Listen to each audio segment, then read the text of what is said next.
Baik saudara-saudara, pada saat ini kita kembali dalam mempelajari pelajaran sekolah sahabat yang ke-10 dengan judul mengembalikan. Tapi sebelumnya, mari kita tunduk kepala dan kita bersatu dalam doa. Kita berdoa. Tuhan Allah kami yang bertakhta dalam kerajaan surga, saat ini kami siap mempelajari firman Tuhan, pelajaran sekolah sahabat. Ketika hamba kami semua akan membuka lembaran kitab suci, biarlah Roh Kudus boleh menjadi bagian kami. Kami boleh mempelajari firman Tuhan, pelajaran sekolah ini, sekolah sahabat ini dengan baik.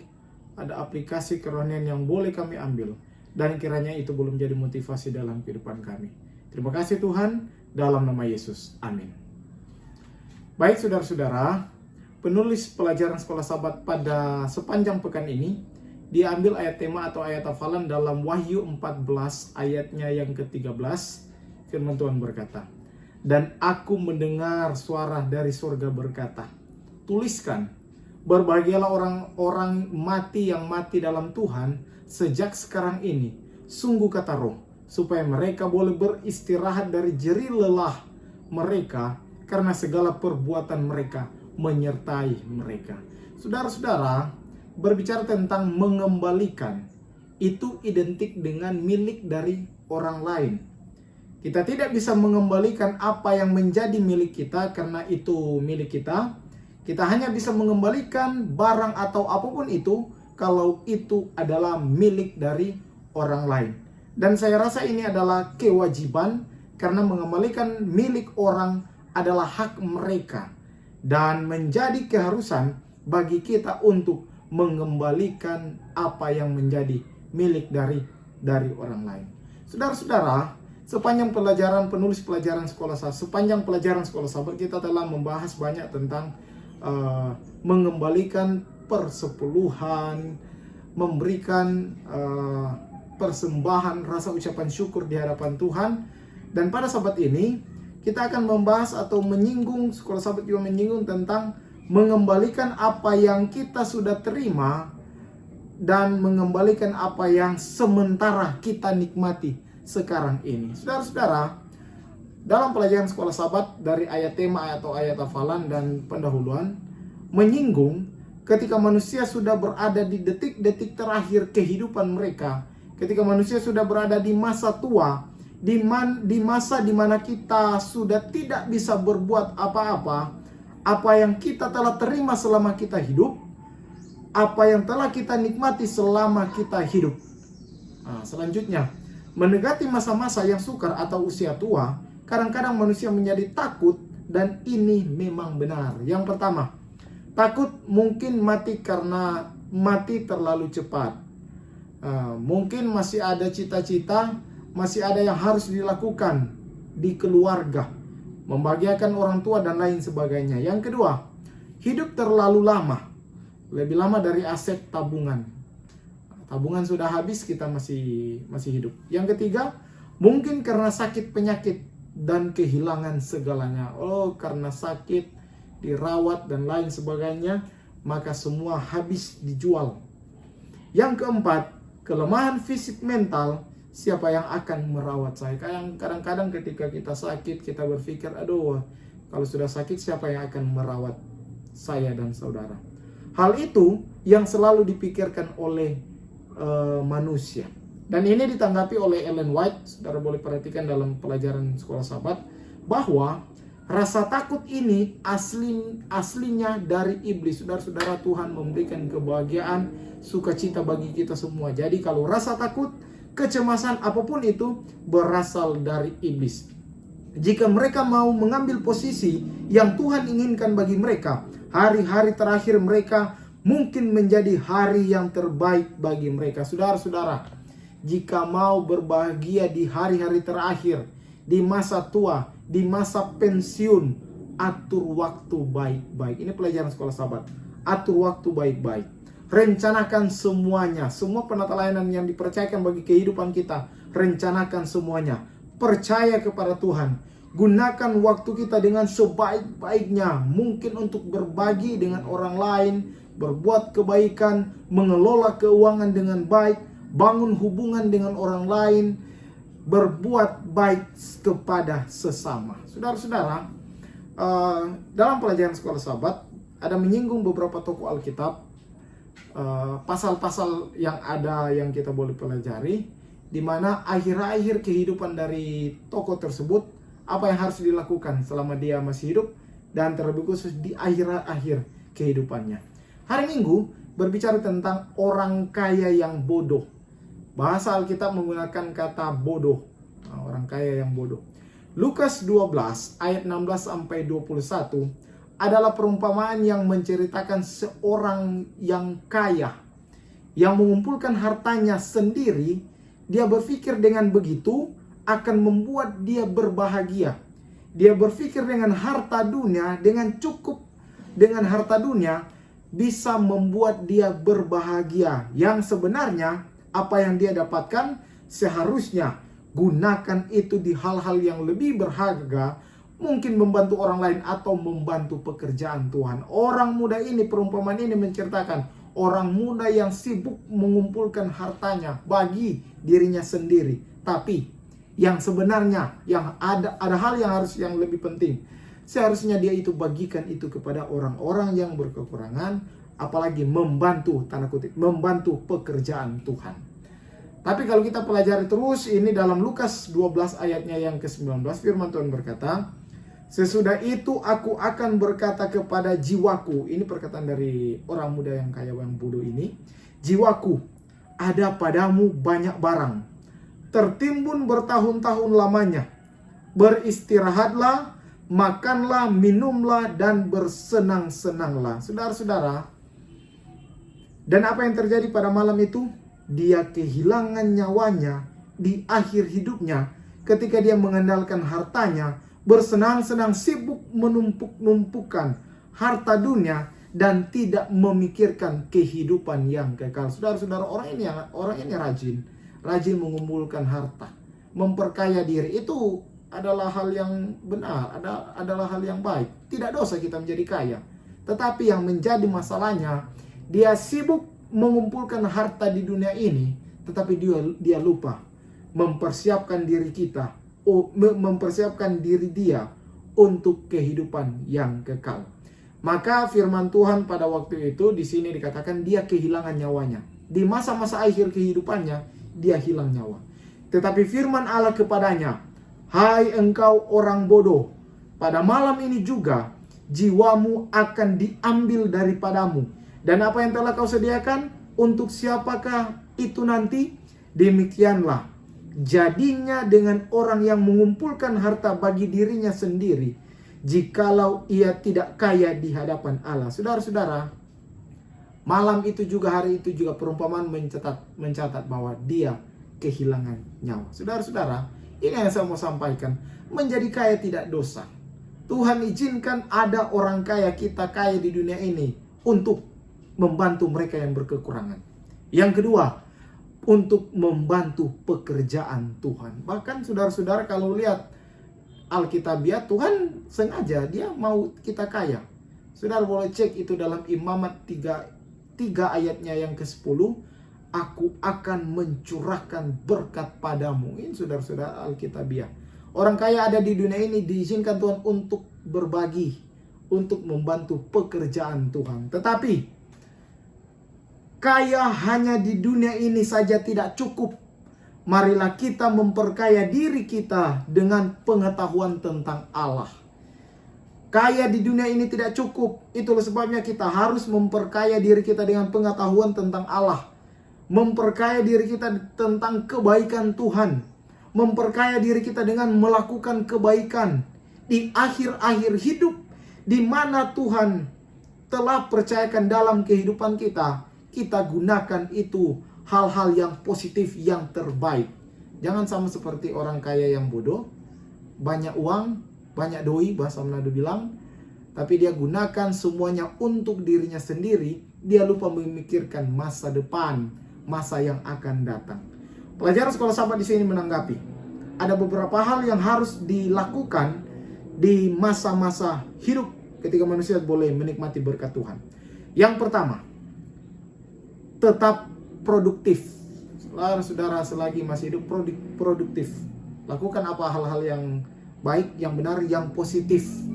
Kalau ada berkat, berdonasilah, bantu pekerjaan Tuhan. Melakukan hal-hal yang positif, jangan melakukan hal-hal yang negatif. Bantu orang yang berkekurangan. Jangan hanya membantu orang dengan motif mencari muka dan lain-lain. Harus tulus. Kalau mau bantu orang harus tulus, jangan hanya mencari muka. Ada bagian bersama dengan keluarga. Yang kedua, ada bagian bersama dengan keluarga. Selama masih hidup dipercayakan kita boleh sering-seringlah berkunjung lihat keluarga. Yang ketiga, ada kesempatan untuk tetap melayani Tuhan. Jadi yang pertama, produktif. Kalau ada waktu, kita boleh melakukan yang terbaik, positive thinking, berdonasi, berikan yang terbaik dalam kehidupan kita. Yang kedua, sekali-sekali kita boleh lihat keluarga kita. Yang ketiga, kesempatan untuk tetap melayani Tuhan. Selanjutnya, ketika manusia diizinkan Tuhan untuk beristirahat dalam kematian, lebih khusus dalam hari Senin berbicara tentang engkau tidak dapat mengambilnya.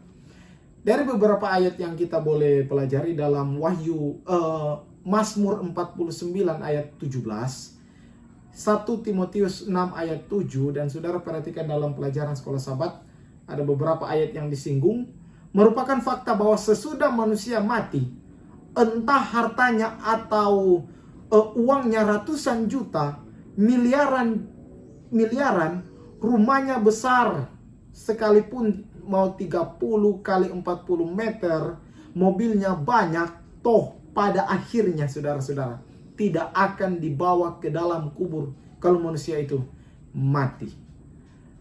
Engkau tidak dapat mengambilnya. Paling tinggi atau pada umumnya kalau kita ke kubur itu saudara-saudara, kalau Kristen, jas, sepatu, dasi, bunga, dan lain sebagainya. Paling kubur kita hanya 1 kali 2,5. Itulah yang akan kita terima. Hanya itu yang akan kita bawa. Harta ratusan juta dan lain sebagainya. Engkau tidak dapat mengambilnya. Tidak bisa bawa di dalam kubur. Saudara, masih ada harta, gunakan waktu, kesempatan, kekayaan untuk membantu pekerjaan Tuhan dan membantu mereka yang berkekurangan. Nah, selanjutnya, Bill Graham, dia mengatakan begini, singkatnya hidup ini. Dan pemazmur yang tadi sudah disampaikan dalam Mazmur 49 dan Rasul Paulus dalam 1 Timotius mengatakan kembali, sebab kita tidak dapat membawa sesuatu ketika kita sudah mati. Benar Alkitab yang sampaikan. Lahir tidak punya apa-apa, mati juga tidak bawa apa-apa. Melahir dalam keadaan telanjang, dimandikan oleh orang lain, mati juga pun begitu, dalam keadaan telanjang, dimandikan oleh orang lain, nanti dipakaikan baju oleh orang lain. Tidak ada apa-apa. Selebihnya harta kita, warisan kita, rumah kita akan diambil atau akan menjadi milik orang lain. Mungkin itu anak-anak, mungkin itu keluarga kita, dan lain-lain. Itulah sebabnya kalau kita pelajari terus pelajaran sekolah Sabat, tetap stay. Sekolah Sabat juga menyinggung tentang penata layanan di akhir kehidupan, yaitu sebelum meninggal sudah ada pengaturan harta pusaka, ada warisan. Urus semua itu supaya itu boleh berkelanjutan. Karena itu engkau tidak dapat mengambilnya. Ada keluargamu, ada anak-anakmu, dan mungkin bisa diwariskan itu untuk pekerjaan Tuhan. Saudara-saudara, harta kita boleh berikan kepada anak-anak, keluarga kita, dan bisa juga kita berikan itu untuk pekerjaan Tuhan. Itu artinya mengembalikan kepada Tuhan. Pemilik yang benar, apa yang tersisa saat kebutuhan orang-orang yang kita kasihi terpenuhi, dan lain-lain. Kalau tidak diurus, warisan-warisan tersebut akan menimbulkan masalah bagi mereka yang masih hidup. Mungkin bertengkar oleh karena warisan, bertengkar oleh karena hanya sepanggal, hanya beberapa meter tanah warisan karena tidak diurus. Karena yang meninggal meninggalkan sesuatu, yang pusing orang yang masih hidup. Selanjutnya, apa yang harus dilakukan? Mulai dengan kebutuhan pribadi mereka yang masih hidup. Sebagai seorang penata layanan, dipercayakan untuk mengatur segala sesuatu dengan baik. Perpuluhan, persembahan, harta, waktu, apa yang telah dipercayakan bagi kita semua, itu yang harus kita perhatikan. Perhatikan mulai dengan kebutuhan pribadi. Ingat saudara-saudara, orang kaya ada di dunia ini bukanlah dosa. Itu berkat Tuhan yang boleh jadi digunakan untuk membantu orang lain, mereka yang berkekurangan, membantu pekerjaan Tuhan. Asalkan itu dilakukan dengan jujur dan dilakukan dengan tulus hati. Bahkan berbicara soal mulai dengan kebutuhan pribadi, yaitu mengelola, rajin dalam keuangan, pelajaran sekolah sahabat di sini menyinggung, rajin dalam urusan keuangan kita agar supaya kita dapat memiliki yang cukup untuk pribadi dan keluarga kita. Dilanjutkan dengan rencanakan penata layananmu, tinjau kembali catatan keuanganmu, tentukan keadaan urusan-urusanmu, buat neraca keuangan, buat wasiat, buat anak-anak dan keluarga supaya mereka boleh menikmati berkat engkau. Tinggalkan dan jangan lupa berikan wasiat warisan bagi pekerjaan Tuhan. Jika kita telah diberkati oleh Tuhan, jangan lupa untuk sisipkan buat Tuhan menjelang hari kematian. Saudara-saudara, inilah yang harus kita perhatikan. Inilah yang harus menjadi perhatian buat saya dan saudara. Buat warisan, jangan lupa untuk pekerjaan Tuhan. Rabu, kebaikan hati menjelang kematian. Kalau ditanya, saudara-saudara, apakah saudara sudah siap untuk mati? Secara manusia pasti banyak yang akan bilang, belum pendeta. Nanti sukses dulu lah. Nanti ada anak, nanti di umur ada cucu umur 70-an, 80-an. Di mana Tuhan percayakan? Kalau sekarang mungkin kebanyakan orang yang bilang, belum siap. Tapi kalau pertanyaan itu diganti dengan begini, kalau engkau mati besok atau minggu depan, apa yang Anda akan lakukan? Apa yang akan Anda lakukan? Satu, kita boleh lihat dalam 1 Timotius 6 ayatnya yang ke-17. Orang kaya jangan tinggi hati. Yang harus kita lakukan selama kita masih hidup, orang kaya jangan tinggi hati. Berharaplah terus kepada Tuhan. Jangan berharap kepada harta kita. Pikirkan kehidupan yang kekal. Karena banyak orang yang hanya berpikir sampai kematian, tidak memikirkan kehidupan setelah kematian dan kebangkitan. Ada banyak orang yang memikirkan, aduh, begini saja hidup saya. Cuma Baba Samnado bilang, cuma begini-begini Jo. Hanya begini-begini saja. Toh pada akhirnya mati. Jangan lupa ada kehidupan setelah kematian. Jika kita hidup setia kepada Tuhan, dibangkitkan dan menerima upah yang besar. Yang kedua, dalam Amsal 30 ayat 8 dan ayatnya yang ke-9. Jauhkan dari kecurangan dan kebohongan. Selagi masih hidup kita berdoa supaya dijauhkan dari kecurangan dan kebohongan. Biarkanlah kita menikmati berkat Tuhan supaya kita tidak menyangkal Tuhan. Amsal 30 ayat 8 dan 9. Yang ketiga dalam 2 Korintus 4 ayatnya yang ke-18. Selalu memandang dan percaya kepada Tuhan yang tidak terlihat namun karyanya selalu kita rasakan. Luar biasa saudara-saudara. Memang Allah yang kita sembah, Allah yang kita puja, kita mengimani bahwa tidak terlihat namun kita rasakan dengan karyanya yang luar biasa dalam kehidupan kita. Buatlah yang keempat, buatlah yang terbaik supaya namamu dikenang baik oleh anak-anak, tetangga, masyarakat suatu saat nanti. Saudara-saudara, yang terakhir berbicara tentang warisan spiritual, warisan kerohanian. Di atas dari segala sesuatu yang kita telah pelajari, warisan-warisan yang ada, warisan kepada anak-anak, keluarga, warisan untuk pekerjaan Tuhan, ternyata ada warisan yang penting juga, yaitu warisan kerohanian yang boleh kita tinggalkan. Warisan kebaikan penting, warisan atau wasiat bagi anak-anak kita penting, keluarga kita juga penting, supaya mereka boleh melanjutkan apa yang engkau buat selama waktu masih hidup. Mereka tidak akan bertengkar dengan apa yang engkau berikan. Warisan untuk pekerjaan Tuhan, tetapi warisan kerohanian juga sekali lagi sangat penting, yaitu warisan kerohanian bagi anak-anak dan cucu-cucu kita. Saudara boleh tinggalkan harta, uang, mobil, dan lain sebagainya.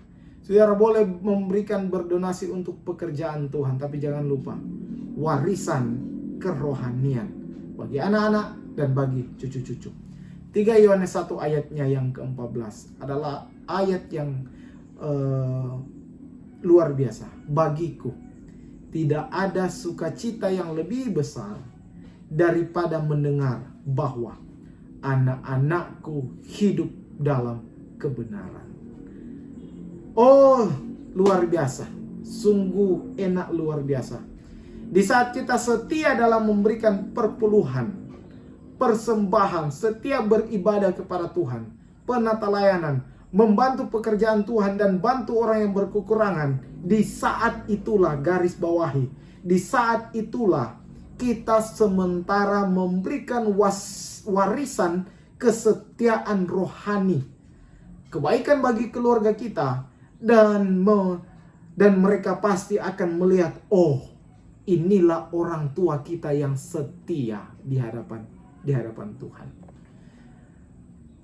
Wariskan kerohanianmu, dan kita akan bersukacita ketika kita boleh mengembalikan apa yang menjadi milik Tuhan. Bersukacita boleh mendengar keluarga kita setia di hadapan Tuhan. Ingat saudara-saudara, warisan yang penting juga adalah warisan kerohanian. Kita berdoa agar supaya apa yang kita buat selama ini boleh diwariskan kepada anak-anak cucu-cucu kita nanti, dan boleh dikenang bahwa kita ini adalah orang yang rohani, dan kita berdoa supaya anak-anak kita boleh rohani semuanya. Kesimpulan, jadilah teladan dimanapun kita berada. Kembalikan apa yang menjadi milik Sang Pemberi berkat. Jangan, yang ketiga, jangan sia-siakan hidup kita dengan berfoya-foya dan menutup mata kita untuk membantu orang yang berkekurangan dan membantu pekerjaan Tuhan. Jika Tuhan izinkan Anda kaya, jangan lupa untuk membantu orang lain dan pekerjaan Tuhan. Selalu memandang hanya kepada Tuhan di masa tua. Warisan keluarga kita atur baik-baik, karena itu adalah bagian dari penata layanan yang terakhir sebelum tutup usia. Dan yang terakhir, jadilah teladan. Ini yang selalu disampaikan, jadilah teladan. Dimanapun kita berada, tinggalkan warisan kerohanian bagi keluarga, anak-anak, dan cucu-cucu kita. Kita tunduk kepala, kita berdoa. Tuhan Allah kami yang bertakhta dalam kerajaan surga, terima kasih. Kami boleh mempelajari pelajaran sekolah Sabat. Kami memohonkan berkat dari surga, kuasa Roh Kudus boleh menjadi bagian kami. Kami boleh mengaplikasikan dalam kehidupan kami. Ada hal-hal yang akan kami lihat dalam kehidupan ini, supaya kami boleh berbuat kebaikan, melakukan yang terbaik, melaksanakan apa yang Tuhan sudah sampaikan. Terima kasih Tuhan. Ini doa dan permohonan kami dalam nama Yesus. Amin. Saudara-saudara, jika video pelajaran sekolah Sabat ini memberkati, jika berkenan, saudara boleh like, comment, subscribe, boleh bagikan ini agar supaya badan barangkali ini boleh menjadi berkat bagi mereka yang ada di luar sana. Terima kasih, Tuhan memberkati kita semua. Tuhan Yesus sayang 4 orang, haleluya, tumingkas.